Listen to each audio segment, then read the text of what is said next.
পাশে বসে থাকলেই সে আপন, আর দূরে গেলেই পর। এই সস্তা চিন্তাধারা দিয়ে কারোর জীবন চলে না। যদি তাই হতো তবে এক বিছানায় শুয়েও হাজার হাজার কাপল ডিভোর্সের কথা ভাবত না।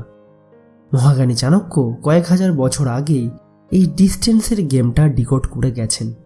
তিনি বলেছেন, যে আমাদের হৃদয়ে থাকে সে দূরে থাকলেও আমাদের খুব কাছে, কিন্তু যে আমাদের হৃদয়ে নেই সে পাশে বসে থাকলেও আসলে অনেক দূরে।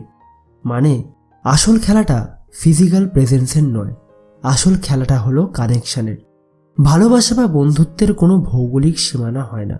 তুমি হয়তো তোমার বেস্ট ফ্রেন্ড বা স্পেশাল কারোর থেকে অনেক দূরে আছো, কিন্তু যদি তোমাদের বন্ডিং স্ট্রং হয় তবে সেই দূর তোমার কাছে দূর বলে মনে হবে না।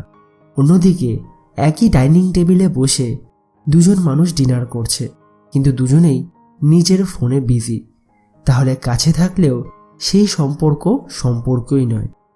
যদি মনের মিল না থাকে তবে পাশে বসে থাকা মানুষটাও একটা অচেনা মানুষ ছাড়া আর কিছুই নয়। তাই আসল দর্শনটা বোঝো, ভিড় বাড়িয়ে লাভ নেই। তোমার চারপাশে 100 জন মানুষ থাকার চেয়ে এমন একজন থাকা ভালো যে দূরে থাকলেও তোমার নীরবতা বুঝতে পারে।